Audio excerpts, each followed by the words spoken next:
The first time I noticed it, I chalked it up to exhaustion. It was 3 in the morning, the fluorescent lights buzzing above in that insistent, lifeless hum, and I was rounding the snack aisle to check inventory.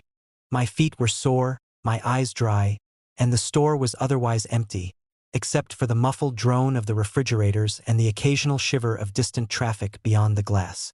And then, under my step, a tile flickered. It was subtle, a faint, blue-tinged glow, almost like a bruise pressed against the linoleum.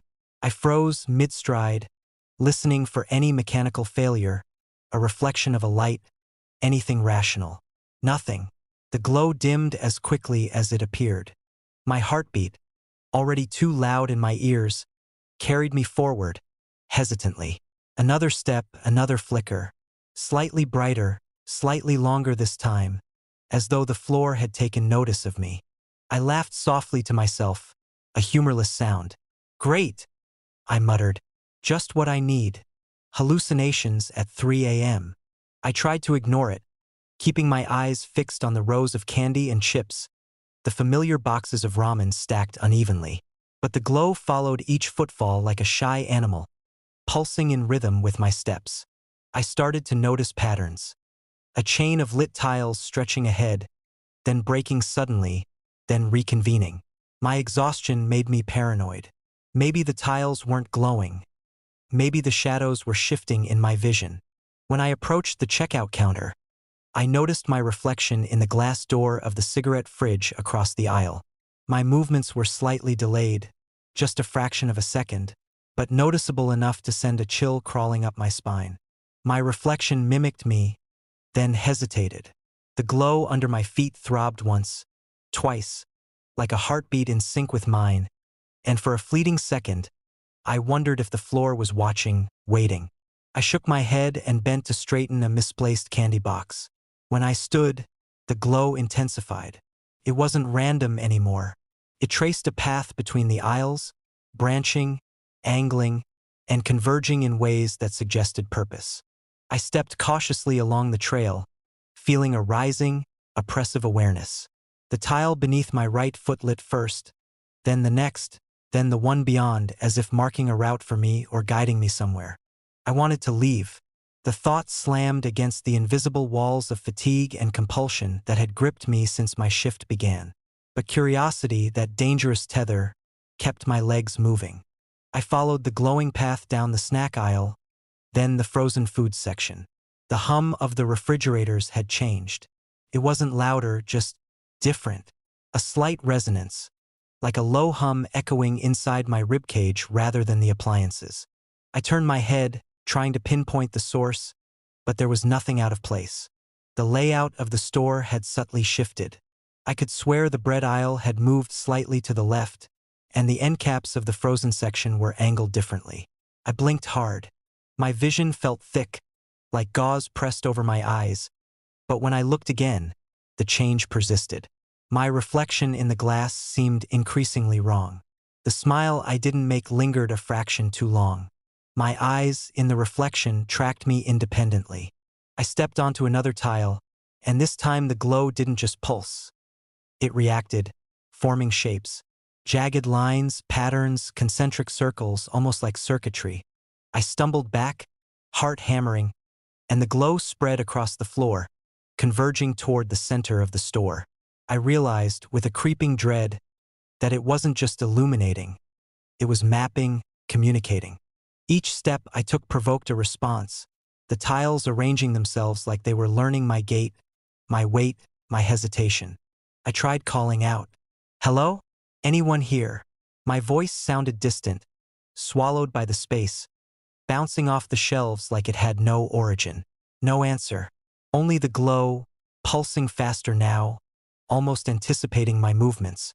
I turned toward the checkout, thinking of escape, but the tiles beneath my feet bent toward the center of the store. Every path I could take seemed to funnel me inward.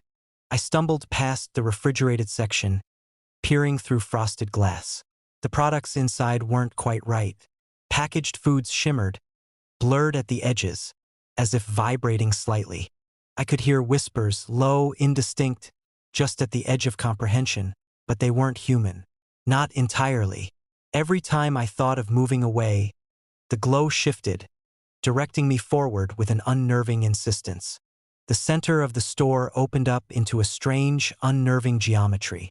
The fluorescent lights above buzzed unevenly, casting harsh shadows in impossible angles.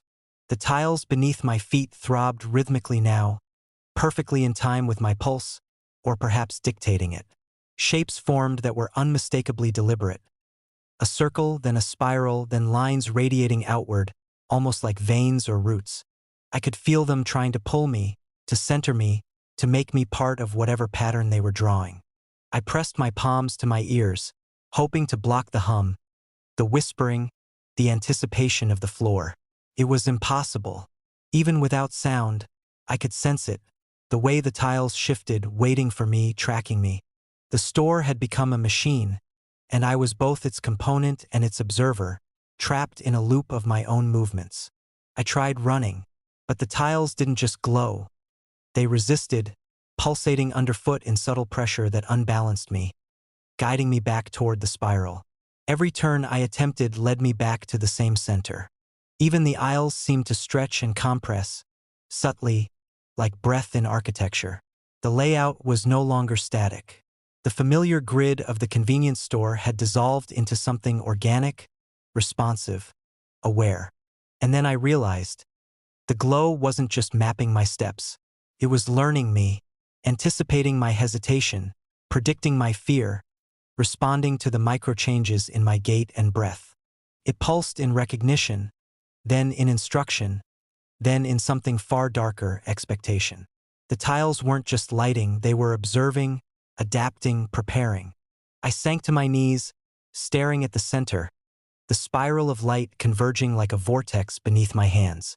There was a rhythm to it now, and I understood vaguely that it had nothing to do with me alone. It had been building, waiting, and I had stumbled into its orbit. Each flicker, each glow, each pulse was a message I couldn't decode. It was alive, patient, and intelligent. I whispered, barely audibly, "What do you want?" The glow responded, not by brightening, not by dimming, but by settling into a steady, slow pulse, like the heartbeat of a predator that knows its prey. The reflection in the glass across the aisle shifted again.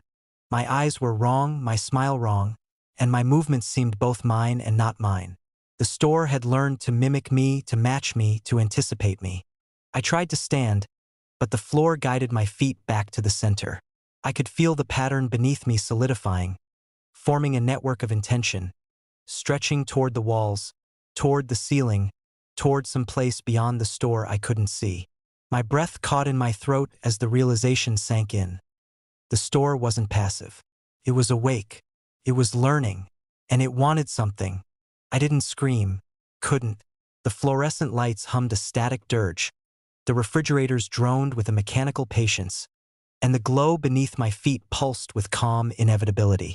I was exactly where it wanted me, and I had no idea what came next. I backed away slowly, following the spiral outward as best I could, but every step felt predetermined, measured, catalogued. The tiles underfoot adjusted subtly, drawing me, shaping me, ensuring I remained within the field of observation. The aisles subtly shifted. The reflection in the glass watched me. The glow pulsed. I realized, finally, with a cold, sinking clarity, that I wasn't in the store alone. And maybe I never had been. I swallowed, heart hammering. The glow pulsed. I stepped again. The store waited. It was past midnight when he walked in. The door chimed, faint and brittle, and I looked up from the counter where I had been counting stock for the umpteenth time. The fluorescent lights overhead flickered in a rhythm that made my eyes ache, throwing thin shadows across the narrow aisles. I was alone, always alone on this shift, and the store had that peculiar quiet that made even the hum of the refrigerators feel intrusive. He was tall, wearing a coat too heavy for the mild night outside. His eyes were calm, steady, and unervingly unhurried. He walked past the candy racks and stopped in front of the counter. "Is the silent clerk working tonight?" he asked. His voice was soft but clear, almost intimate, as though he and the store shared a secret. I blinked. "Excuse me?" I asked, frowning. "The silent clerk?" he repeated, tilting his head slightly. "You know, the one who doesn't speak. Are they on tonight?" I shook my head. I'm the only one here. There's no silent clerk." He nodded slowly like he expected that answer. But his expression didn't change, didn't flicker with surprise or doubt. Just a quiet patience, as though my denial were irrelevant. He browsed the aisles and I returned to my work, but the feeling of being observed settled over me like a damp blanket. Minutes passed. The store was still, except for the low hum of the refrigeration units. But then I heard it, a faint shuffle of footsteps, soft and deliberate, behind the snack aisle. I froze. The man hadn't moved from where I last saw him. I swallowed hard and walked toward the sound, telling myself it was just the echo of the floor or my imagination. No one was there. I returned to the counter, unease prickling along my spine. That's when I noticed the intercom switch on above the registers. It hissed softly, then clicked off. I hadn't touched it. I rubbed my eyes. The fluorescent lights overhead flickered again, more insistently this time, throwing thin shadows along the ceiling like stretched fingers. The man approached the counter again. "You don't mind if they come?" he asked. There was no malice in his voice, only certainty. "I don't know what you mean," I said, my throat dry. He smiled faintly, the kind of smile that doesn't reach the eyes. "They always come when it's late. They've been waiting for tonight." Waiting for tonight. The words churned in my mind. I shook it off as nonsense. "Sir, I think you should check your receipt." I started, then stopped. There was no register receipt in front of me. I glanced down. The drawer of the register had slid open on its own. Nothing inside except the faint smell of cold metal. I closed it, trying to steady my hands. He left a bag of chips on the counter and moved toward the door, then paused. "You'll see them soon," he said. Then he left. The door chimed, brittle and final. I exhaled slowly, trying to convince myself I had imagined everything. But the store didn't feel empty. Not really. The faint hum of the refrigerators seemed to deepen, vibrating through the floor. And I could swear I saw a movement in the corner of the store, a shadow detaching itself from the aisle's darkness. I checked the convex security mirror mounted above the entrance. First, it showed me alone. But then, just for a fraction of a second, there were two of me, both behind the counter, both staring at the mirror. I blinked. Only one figure remained. The rest of the night stretched in unnerving stretches. Shelves were subtly disordered when I passed them. Items I had arranged perfectly moved a few inches, almost imperceptibly. A pack of gum on the end cap had been rotated to face a different direction, though I had left it straight. Footsteps echoed softly in aisles where no one walked. I paused at each sound, heart racing, only to find silence. I approached the intercom again, clicked low and deliberate, then went silent. I didn't touch it. By 3:45 a.m., I was certain the store was alive. Not in a literal sense, but in the way a predator watches, calculating, subtle, patient. I wasn't just alone. I was sharing the shift, sharing the space, sharing the air with something that mimicked, anticipated, and observed. I kept my eyes on the mirrors after that. Every time I glanced, I thought I saw the faintest hint of motion behind me. A tilt of the head, a step that didn't match mine, a shadow that followed my reflection instead of mine. When I moved, the motion was mirrored. Not exactly, but close enough to make me doubt my own senses. At one point, I swore I heard the cash drawer slide open. Not once, but twice. I approached it carefully, expecting someone to be crouched behind the counter. Empty. Nothing. The fluorescent lights flickered in a slow, mocking rhythm. Shadows stretched and warped along the ceiling. And in the mirror again, I thought I saw a second clerk step forward. Not a person I knew, not a regular. Just a faint outline, silent, blending into the periphery of my reflection. It vanished when I blinked. I tried to leave, but the store seemed to conspire. The aisles subtly shifted, narrowing, lengthening.